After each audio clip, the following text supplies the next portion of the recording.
But the reality is that a lot of people hire people in their business, in their office, to do stuff, and you're using like 10% of this person's genius, their brain, their problem solving abilities.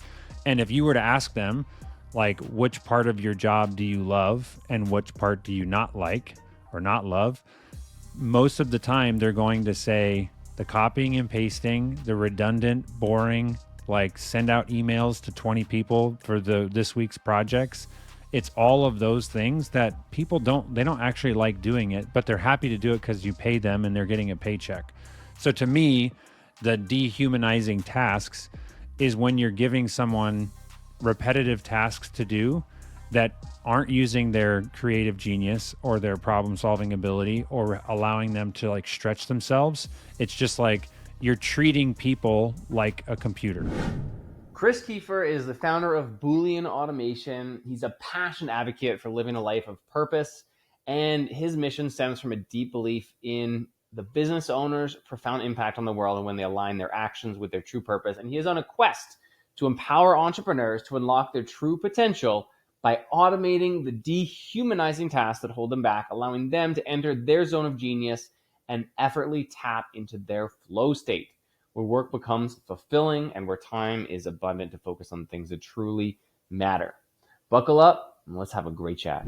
What is up, everybody? Mike Hickman here, founder of paintergrowth.com, and you're listening to the Painter Growth Podcast. And we got round two with my friend Chris Kiefer with Boolean Automation. Now, Chris, in your bio, you talk about how you help empower entrepreneurs and painting contractors by automating like the dehumanizing tasks in their businesses, right? Yes. Can you tell us a bit about what these dehumanizing tasks are and why you use such a strong term?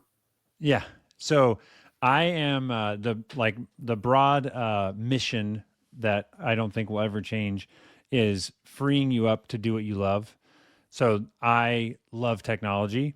I have a family. I love my kids. I have hobbies. I like playing basketball. I love the work that I do, but at the end of the day, I believe very strongly that for entrepreneurs, our work should serve the life that we want to live. We shouldn't be servants to the work. And sometimes as an entrepreneur it can feel like you're just slaving away, and you don't really know why or to what end. And so for like broadly, I would say I want to free business owners up to do what they love in life, which would be, go fishing, go golfing, spend time with your kids, take your wife on a date. Like that's generally what we love doing, is doing activities with people that we love.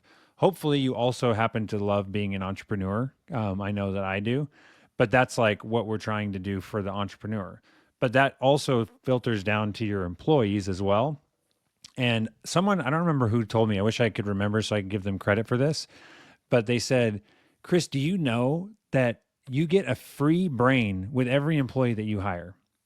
And, kind of joking, but the reality is that a lot of people hire people in their business, in their office, to do stuff, and you're using like 10% of this person's genius, their brain, their problem solving abilities.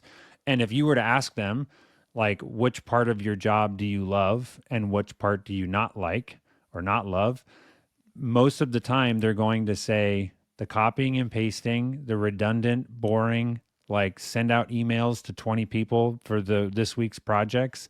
It's all of those things that people don't actually like doing it, but they're happy to do it because you pay them and they're getting a paycheck. So to me, the dehumanizing tasks is when you're giving someone repetitive tasks to do that aren't using their creative genius or their problem solving ability or allowing them to like stretch themselves. It's just like you're treating people like a computer, in my opinion. And that's why it's dehumanizing, because if you could run a business and deploy that brain power towards solving the right problems, now you're actually, now you're Painter Growth. Now you're beginning to scale, and that's what I'm passionate about.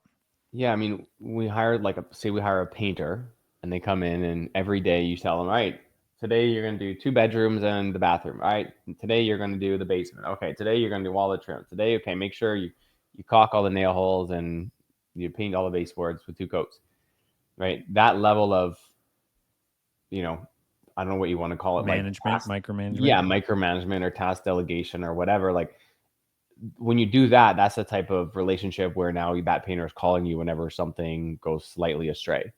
It's like, Mm. oh, there's actually There's a third 4 nail bathroom. holes. Yeah, there's 4 nail holes, not 3 nail holes. Like I only have this, dap. I need a different kind of dap. It's like, what do I do? Versus truly like realizing that they're human with free will and you have the ability to empower them with responsibility and decision making. Yeah. And talking to customers, it's like that's to me, like the vision that I see coming in the next 3 to 5 years is, and this is what we're trying to build. I want to build the first zero overhead painting company. So no overhead staff.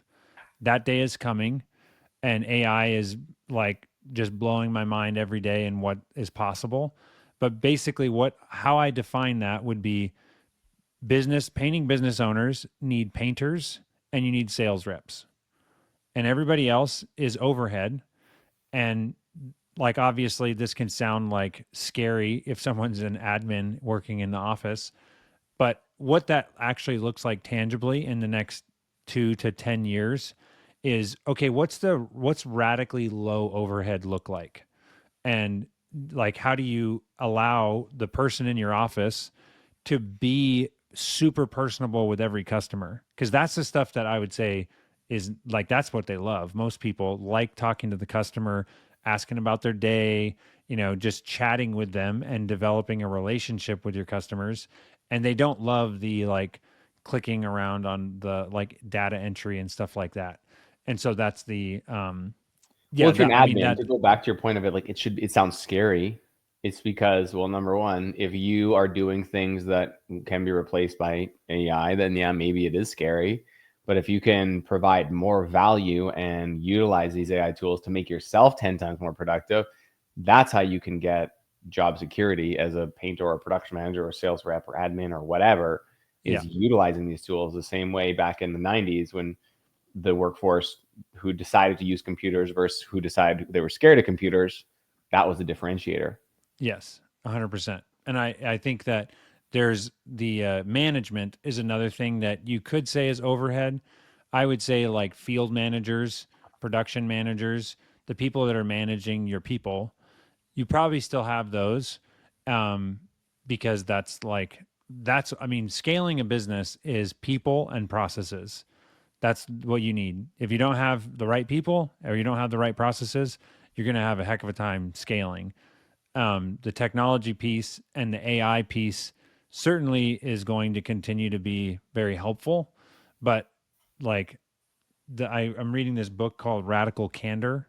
I don't know if you've ever read that. I've heard of it. I haven't read it though. Yeah, and it's this lady talking about just what is the job of a manager, and you're going in and you're dealing with someone telling you about how their dog died, and then you go talk to the next person and they're excited because they're getting married soon and there's a honeymoon that they're planning for, and the next person's grandpa is sick with cancer, and you're just like getting bombarded with all of these emotional things that people deal with, So and I'm people. going to push back because I'm dealing with this on my team right now. Partly, but the more important part of a manager is to increase everyone's productivity level and make sure they're working on the right things.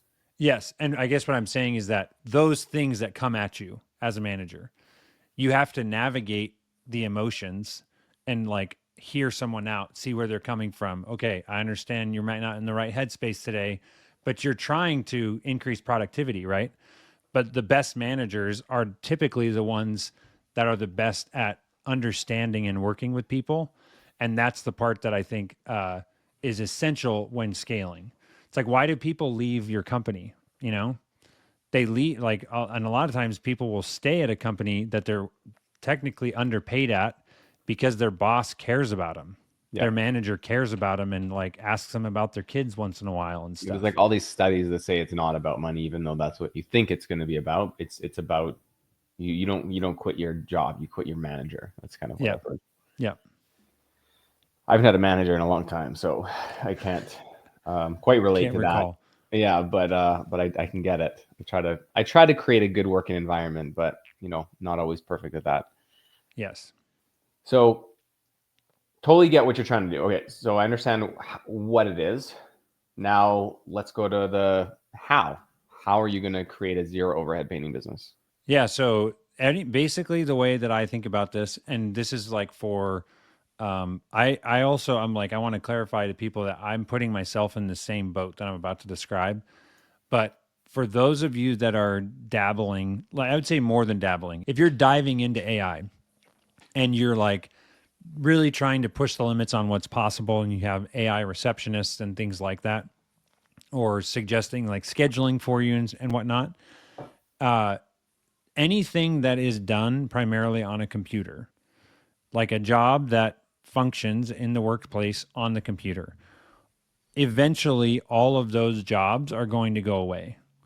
And that's like, might sound ridiculous. And you could say, well, which ones are going to go first and then what comes second and third and so on. But when you look at just the trajectory of technology and what AI really is, it's just like the most advanced pattern recognition and predictive engine that's hard to comprehend. But that's all it's doing is pattern recognition. And we like to think that as humans, we're very unpredictable and we have our own opinions and we do certain things that nobody else could do. And it's like you just have AI watch you work for a while and it's going to figure it out. Yeah. And it's going to get better and better at that. So what's happening is that anything in the business that happens on the computer will eventually be done by AI, including integrating your software, which is what we do, right? I genuinely believe that Boolean 2 years from now, 3 years from now, we're going to be a radically different business than we are right now. And everybody is having to go like make a decision. Are we going to continue to evolve or not? Tangibly, what that looks like today is like automating the simple, like the low hanging fruit. So for a company, it's like, what can you automate right now? It's like certainly all of your customer communication, emails, text messages, reminders, stuff like that. All data entry that someone does. And that would include like the initial entry of the data, but also like spinning up quotes or company cam projects, things like that. All that's like, elementary school right now. Doing your invoicing, payments, checklist creation, and like even and allowing your crews to like show where they're at and reporting that back up to managers. Generating reports so that your like dashboards so your managers know who they need to spend time with. That's like what it looks like right now. But again, anything that happens primarily on a computer is going to go away in the near future. And so we're putting together, and like that's what I'm obsessed with, and it's Yeah. fun. It's like solving problems and just puzzles constantly. That's what we're I tackling. mean, your job is still going to be, your company's still going to be the same. It's just you're going to be using different tools to accomplish similar results, right? Like you're still like people are going to come in with a mess of software and tape together automations, and just like what you recommend is going to be a bit different and how you solve those problems. Yeah, I mean, I would say I don't know if I agree that we will still be like an automation consultant Mm. by definition, but I think that more and more of what we do could just be like you just hire the AI automation consultant and it gets you 70% of the way there for a hundredth of the cost and it's Yeah. worth it. You know? So it's like that's what everyone's going to be competing against is just I could have AI do almost all of this person's role and they work 24/7 and they cost basically nothing. And that's what you're going to continue to see. And so, like, our job, to your point, is like, yeah, we're still going to provide the same like end result. But if we don't figure out how to remove all of the repetitive stuff in the process of automating, then we're also going to lose out to the AIs that can do that. Yep. So we would be like the next step would be we begin using AI to automate as much of the automation process as you can. Hmm. So, and then I guess the future going a little bit further is not like one manager managing 5 or 10 people, but it's like one manager managing the equivalent of like 40 people as AI bots, and just Yeah. like making sure all the connections are good and like they're doing the right thing. And Yeah. And that's the part that I always clarify when people get into like, well, what does this look like? The reality is that I don't know and nobody knows. I'm just speaking very broadly that it's silly, in my opinion, to not anticipate it's not only not going away, but just speeding up. That's what's going to happen. And mhm. so the best analogy or example I can give is my grandpa is now 98. He turns 98 in about a week. Uh, and I was describing to him what I do for work. And I'm on my laptop. And he's like, but how do you make money? And it's like, well, we like say, how like who are you talking to? Like he literally has never had internet. Yeah. He doesn't like he's never used a computer. He knows like computers like do stuff, but he literally just has never interacted with that. And so me trying to explain a pretty, in my mind, normal job, like I work fully remote. I get on Zoom calls all day and talk to people. And that doesn't make any sense to him because he was a logger and he went in the wood and he cut down trees and people would pay him for the logs that he cut down. And so what I think is happening is that like I'm now mid 30s, my grandpa's 98. When my grandpa was in his 30s, if you tried to describe to him what his grandson would be doing 60 years from then, it'd be like, okay, I don't have time to talk about like witchcraft or whatever. Like, is it like this? Can we talk about something like practical? You know, Yep. like what are you even doing right now?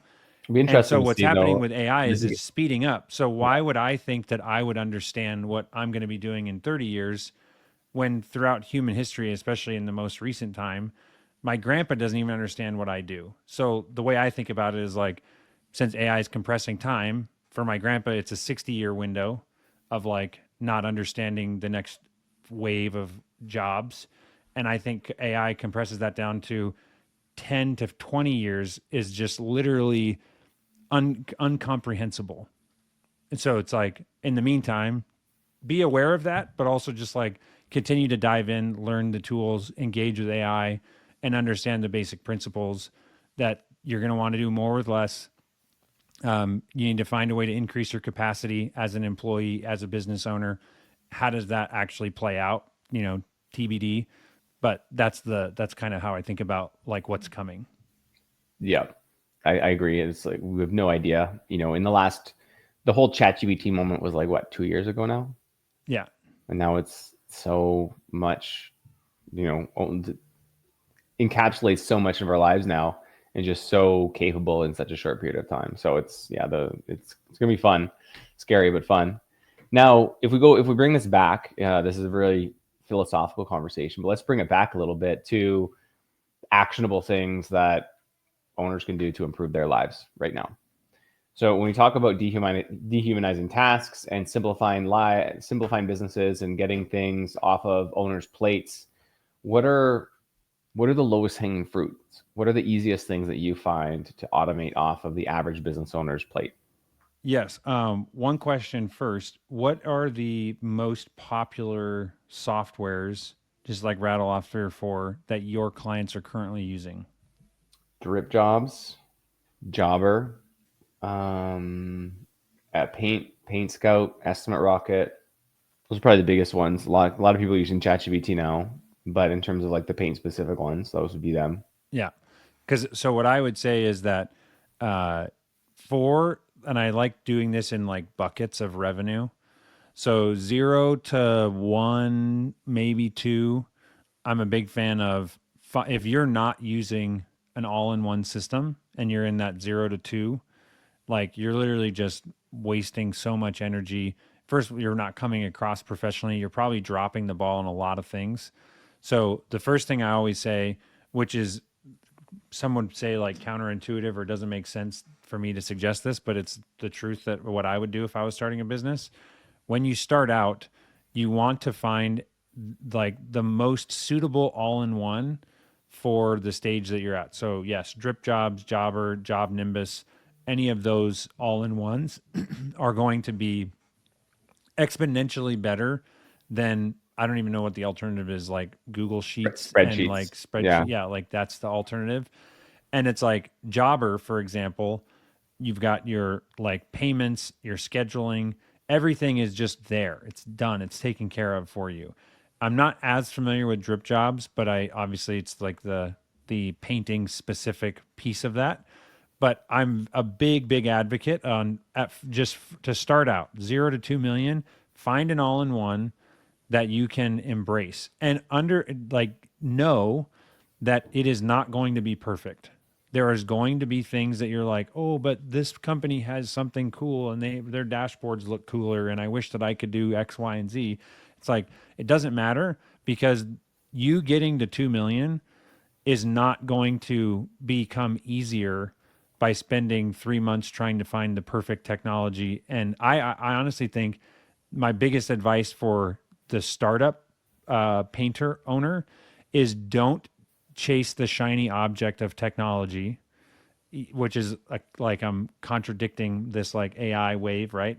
But the reality is you need to spend every penny that you can on marketing and bringing in sales and getting better at sales and paying coaches to train you and like break through all the limiting beliefs and identity problems that you have that are literally going to block your growth as a company. And I've seen it over and over again. That's like step number one. If you are not past 2 million, my advice is get it all in one, use all the features that it has, and then basically plug your ears and don't look at anyone else's shiny tech until you're like on a growth trajectory. Like once you get to 1 million, now maybe you're starting to entertain how could I make some other efficiencies or gains or whatever. But 0 to 2, I genuinely think that the technology is like a 5% problem in your business. Mm-hmm. That's like the first thing I would say. I don't know if you have any follow up, pushback, questions, or comments on that. I mean, yeah, you need market share and you need a business that is sustainable before you start heavily investing into making your life easier. So you need steady flow clients. That $1 million mark is a good initial mark, I think, because it represents kind of like the upper end of what one person can manage in terms of sales and production management and admin with a team of painters before they need to start hiring a management layer. So I think that's a good. And then once you get to the $2 million mark, by then you really have to have a salesperson, a production manager, and an admin in order to get to 2 million and beyond. And that 1 million to 2 million, threshold or whatever comes at the cost of you need to hire that middle management team, that sales rep, the admin, the production manager, in order to hit that 2 million and beyond. Yes. And I want to clarify that I'm not saying don't automate stuff if you're under 2 million. I'm just saying the automation that is built in to an all-in-one it's the 80/20 of your business, which is why those softwares exist.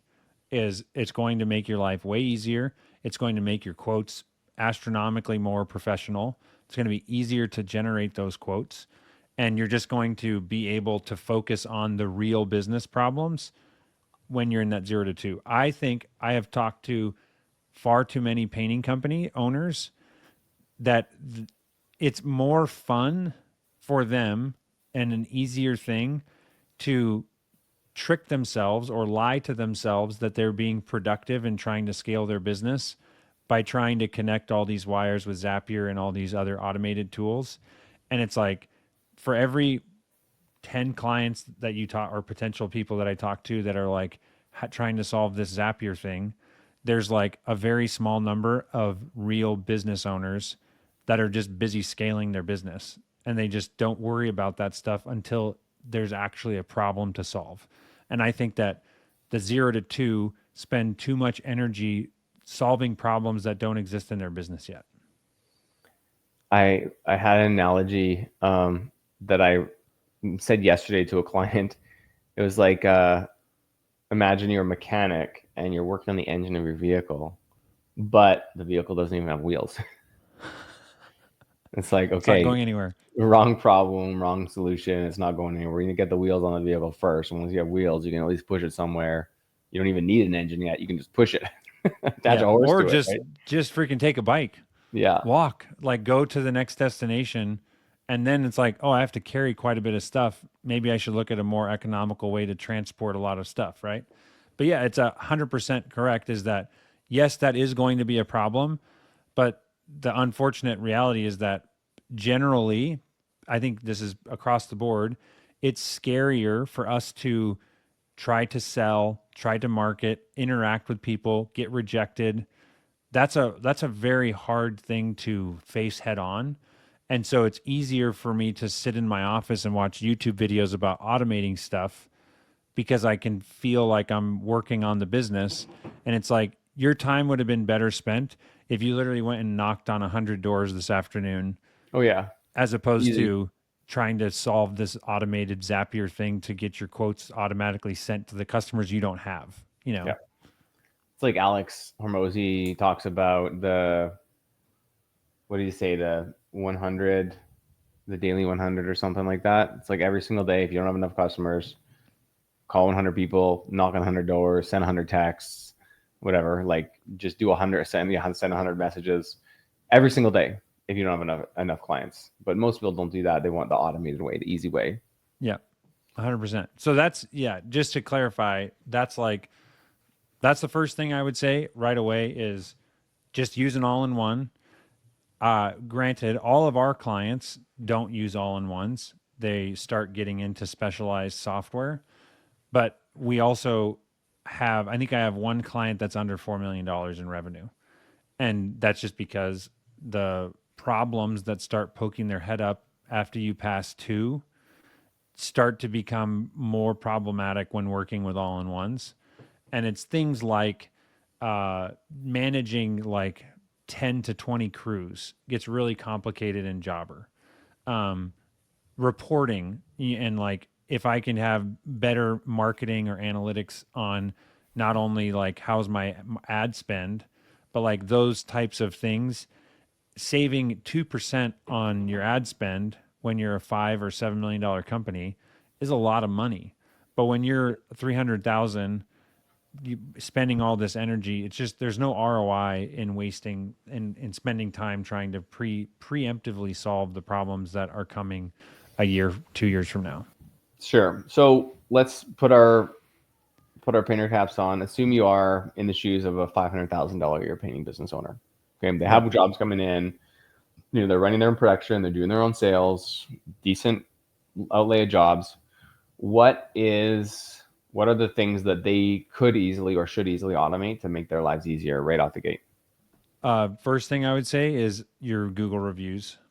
Just like find a system. There's plenty of ones out there. I think depending on which all-in-one you're using, you can even just have an automated text that does that. But I would say, and I honestly can't think. I don't know if I can think of a bigger needle moving activity than like a business that's starting out that has 5 Google reviews versus 100 is like dynamite versus like using matchsticks for sales. Like it's the biggest like differentiator, I think, because that's what people are like. I'm actually curious how you would articulate the problems that you're solving in what order, but I know that bringing money in the door is like the first objective, right? Like rule number one in business is don't run out of money, right? So if you can focus on that, the biggest barrier to someone giving you money is how can I trust you? You know, like I don't even you haven't your business listing has 5 reviews, which were probably left by your mom and your siblings. Like, what am I supposed to do with that, right? And now, like, it's scary, and that's like number one. Every single customer that you work with, ask them for a review. Like, do that. And again, automation's great, but like certainly that's big. The And other the thing is in-person ask is a little bit more effective, we find, than the automation ask. yes, and I would say literally the business again, the ones that grow because this is such a core thing. This goes back to the automation piece. It's kind of like you were saying, just getting rejected and talking to people is hard. That when you are trying, I'm actually thinking about this or articulating this for the first time. when you're trying to automate a process, I think it's important to ask yourself, am I automating this because I'm trying to avoid like the awkwardness that's going to come from an inhuman, like an in-person interaction? Or am I automating this because it's genuinely wasting my time? Does that make sense? Yeah. Like, there's so many things in the beginning of a business that's like, I got news for you. If you're trying to automate your Google reviews, like, do you know how hard it is for me to be like, hey, Mike, I really, really appreciate you choosing to work with us. As you can imagine, starting out a painting company is, a very challenging thing, and we're committed to this for the long run. It would mean the world to me if you could take a couple minutes and just leave a 5-star review on our Google page, because you've expressed to me how grateful you are and how good of a job we did, which I really appreciate. But like, this is the number one thing that our business needs, and it's the biggest thing you could do to like thank us. Like, took me 30 seconds, right? And you're going to leave a review. You're 5 times more likely to leave a review from that interaction than me leaving, not having that like awkward conversation and then sending you a text. The text doesn't hurt. Like, yeah, send them automated reminders, but don't avoid the thing that you're basically running away from because it's awkward. And Yep. it's okay to just admit, like, I hate this part. I don't like this. Okay, fine. Just still do it. And that's the first thing I would say. Or pay your painters $50 every time they get a review for you. Yeah, but you still have to train them on Yeah. like, hey, it's okay to feel weird, but do it 10 times and then tell me if it's still weird.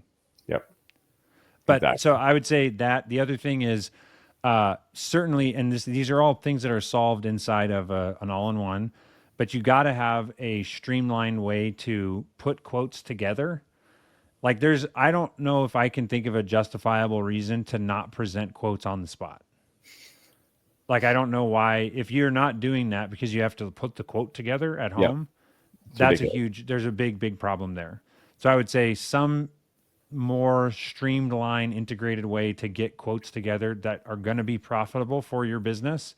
You're not just shooting from the hip and guessing, but like actual systems around your estimate. And then again, this goes with everything. Yes, sending automated texts and emails reminders after you presented that quote to them certainly helps, but don't avoid the interaction, the phone calls, and checking in. So all automation, and this is true for all sizes of business, like all automation should supplement the part that humans are really, really good at, which is being relational and like caring about and putting yourself out there to earn their business, right? And there's a lot of I don't get into coaching side of this, but I know for a fact when I've had something like when I've worked on a project on my house, I go with the person that I like. It's not the cheapest one. It's the one that's like, this guy showed up and he called me and he called me again and he said, Yep. "Hey, I know you said you're going to talk to your wife. How did that go?" Like, those types of things matter. And it's like we all get bombarded with so many automated messages that I'm not going to go with the company that was cheap and sent me 5 follow-up texts and then just I'll pull the trigger. No. You got to have some phone calls mixed in there. I mean, the SMS can definitely help, but I think what you're trying to say, overarching message here, is that AI and automation are coming. They're here. They're taking over in a lot of ways. But at the end of the day, people do business with people. And so if you can not, like, yes, rely on automation to make your life easier, but don't like spend this time that you're freeing up doing the high impact human things that only humans can do. Because no matter how good voice agents get, they're still voice agents. They don't have a personality, at least yet. I don't know. Maybe they will soon. But they're still robots. So do the human things that humans can do, because people do business with humans. Yes. And I would say back to what we started this with, dehumanizing tasks. I would argue that sending a text and doing it like consistently and never missing, that's a dehumanizing, and it's a computer, it's an automated task.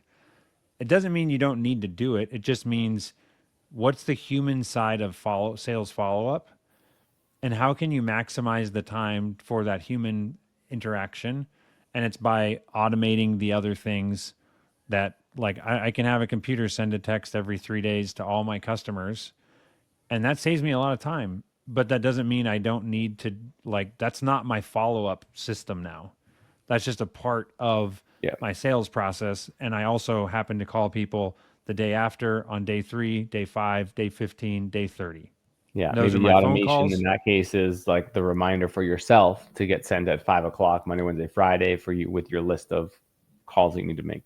Yeah, and I would say, like, I don't know. I'm assuming that stuff like this is possible in DripJobs or Jobber, but like what we do for our clients in HubSpot, and this is for sales teams, is once you have that sales process, the reminder is like the auto creation of tasks to follow up with all of your deals. So as the sales rep, you show up to work and you see that you have 15 follow up tasks to complete today. That's a great use of their time. And generally, those are all phone calls because all the emails and texts are getting automatically sent out. But I know that as a sales rep, if I just complete all 15 or 20 of my tasks every day, it takes me about 30 minutes, I'll make more money than I could ever make on my own, and creating some system in my mind that I'm automating or, customizing on each client interaction basis, whatever. Yep. But yes, it's like the automation is like, have a pipeline, have a system that you work, and then you're putting yourself in as many of the places where you're trying to, like, for the one thing that's totally fair and reasonable is you send a text to get a response from the customer. Now you see that they're engaged, call them, right? Or it's like, hey, is now a good time to chat, uh, stuff like that. Sure, makes tons of sense because how many times do you call people and they don't answer and leave a voicemail?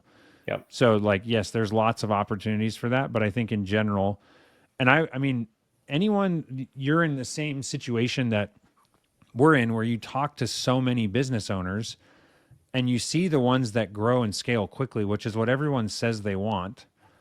And it's like, it becomes very obvious very quickly, the difference between the ones that are actually scaling and growing are the ones that are leaning into the things that humans should do, and making systems and managing their team and caring about their team.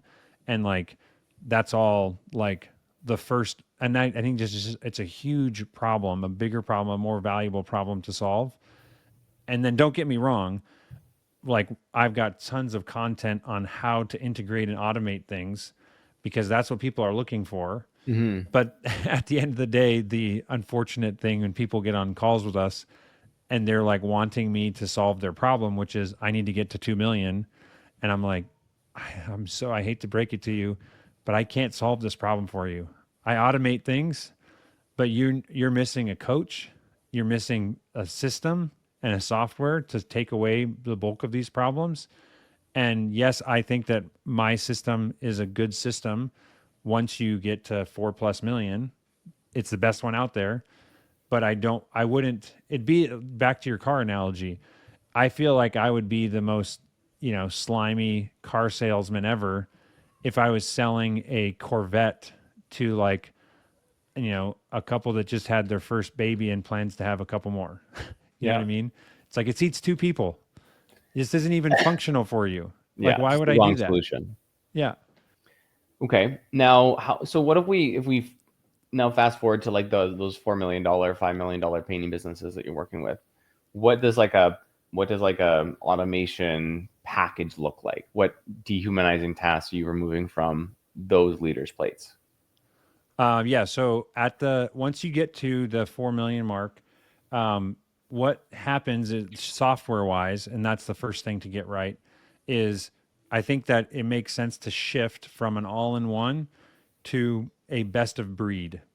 So that, using those terminology, like, you kind of have the jack of all trades, the master of none. That's your all in one system. It does everything 80% good. And that's great for the early stage business.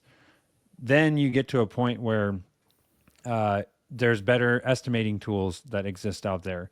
I actually think that there will be, AI is going to continue to come a long ways with generating quotes effortlessly.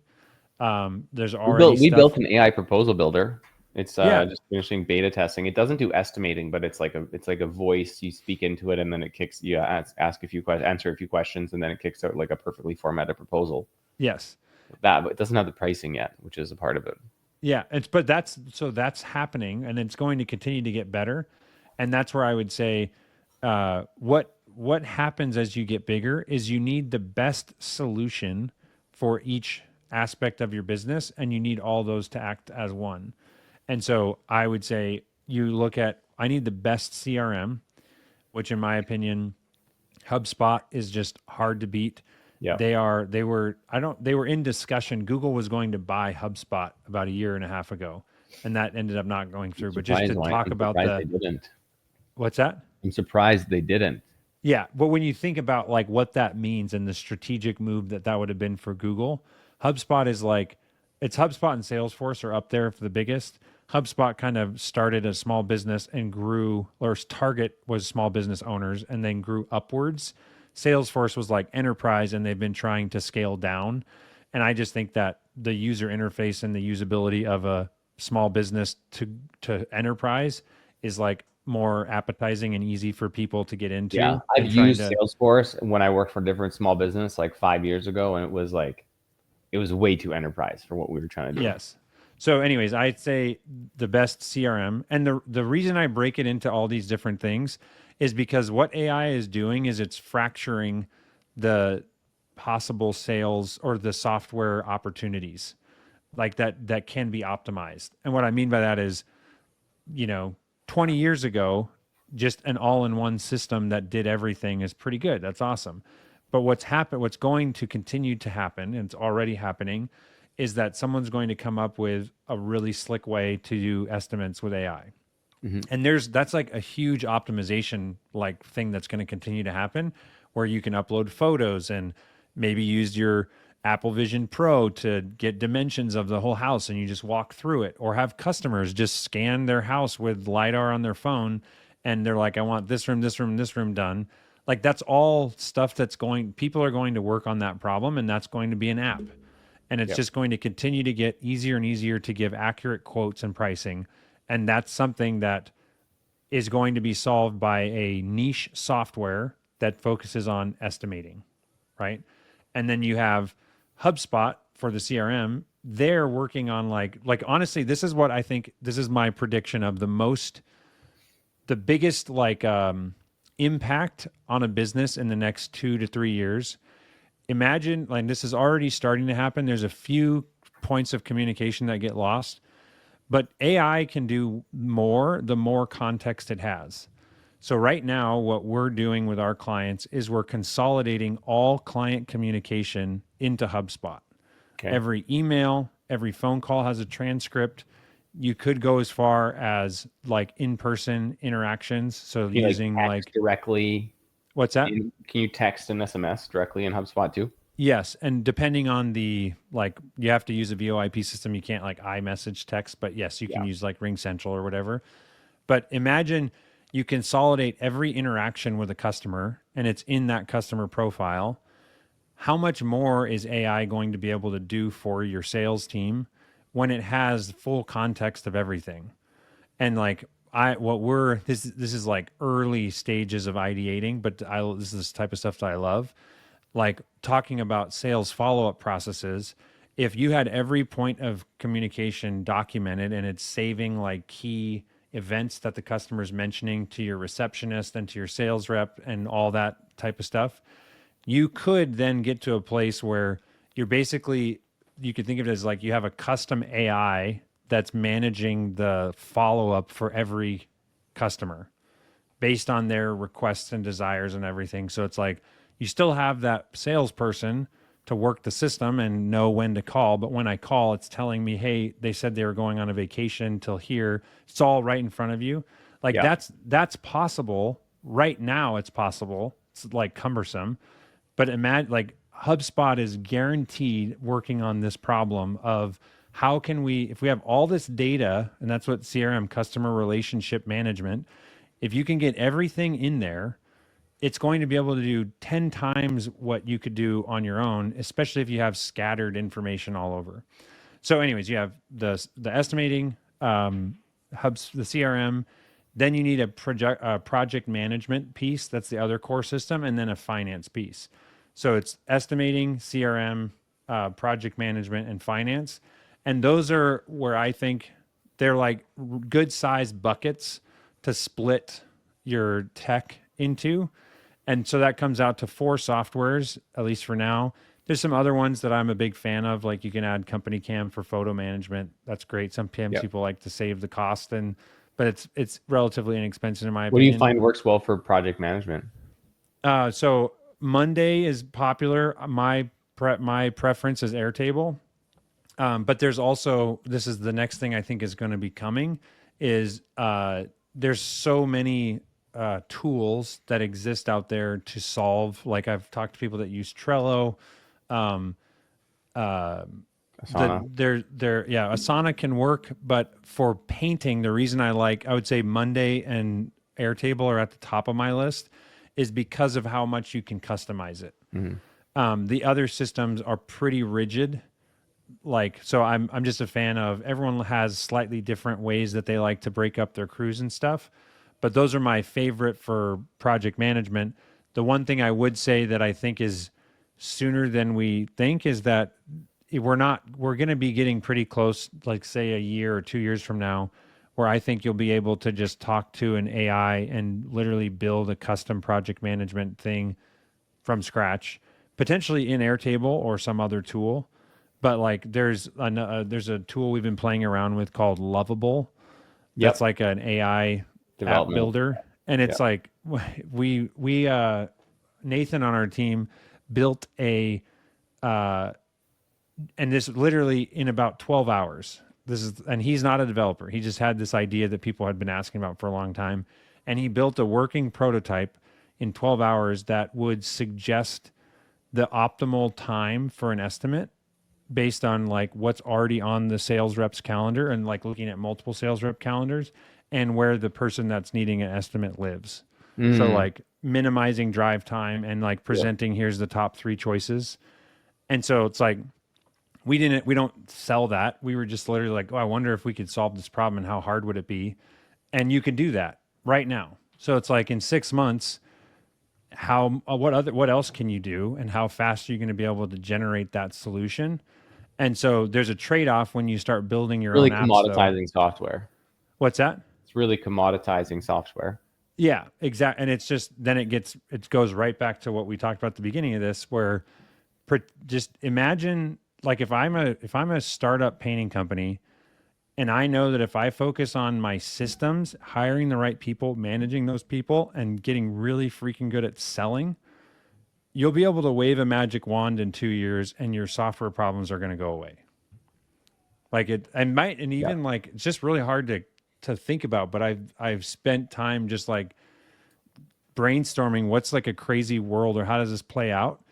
But realistically, it's like, can you get to a point where AI, like just the idea of software is completely turned on its head, and you're basically able to like just email people back and forth, and it's like remembering the details and the times and stuff for you automatically, and generating a visual representation of people's schedules? And like, I don't know there's so many questions I have around that, but I just think it's important to keep in mind that I don't think software is going to be as rigid and like as modular as it is right now. I think it's going to start to blend together, and you could have AI build the app, but then it's like, again, I don't know. I get really theoretical with that. What does that even mean? Yeah, I mean, even now it's crazy how quickly discussions about the near future become philosophical because of how quickly everything's moving. Yeah. And one thing that I do talk to like our clients about is I'm very bullish on just trade-offs and everything. And you have to keep in mind that there is a spectrum of cutting edge on one end and stability on the other end. And the more that you want to move towards like the latest AI, whatever, you just need to understand that you're moving away from a stable, reliable, predictable software system. And that's just like, you Yep. know, that's just the reality. So like when you have a CRM or like Paint Scout, great estimating tool, that's a reliable, you know that there's some manual steps you do, but you do those and it just, you know what's going to come out and it works. Then on the other end, you have this like voice AI dictation, AI estimator. Right now, like it's pretty cool what it can do, but it's just more unpredictable. You can't, it's not as stable as like one of those other tools. So that's what I mean with like the spectrum is just like we are experimenting with stuff all the time, but we're not necessarily deploying that to customers tomorrow Yeah. because the customers, I mean, at least if you're building it on your own, you're just naturally, you understand the risk that you're taking on. But if we're going to put our name on something and have someone pay us for it, we have to keep in mind and be prudent on like, how stable is this? Yeah. Because we can't just sell something that's like a cool party trick that works 20% of the time, you know? Like, so that's the dance that you have to consider when you're talking about all this stuff. And then also just keep in mind that it's going to keep getting better and stuff that didn't work 3 months ago now work. Like, I don't know if you remember the like using ChatGPT for color mock-ups. It's incredible. It still like changes windows and stuff for you and like adds concrete that wasn't there and like, but at the same time, 6 months ago, it was atrocious. Well, It wasn't I even mean, close. it's a whole industry of apps that ChatGPT just annihilated with one software Yeah, update. exactly. And then again, it's like that change, like literally the night and day difference between what it could do 6 months ago and now. Yep. And it's like, give it another 3 months and it's going to be even better and crazier. And Yeah. then that's 6 months just going is to be not like, oh yeah, of course you use AI to dip mock-ups. Like why would, that's not even like it's just an expectation that clients have now, because it's going to be that they're going to have done it on their own Yeah. before you even show up. I mean, we can all hope. Yeah. Some of them will, the grandparents won't, but So what's one what's the thing that you want to leave as we're approaching time here? What's one thing that you want to leave our listeners with today? How can they embrace this? well, I would say the thing that I care most about is like the overarching thing. I have a tendency to just immediately go to the theoretical, but I'll try and bring this down is like, I genuinely am extremely passionate about entrepreneurship and I love the freedom that owning my own business has provided to me and my family.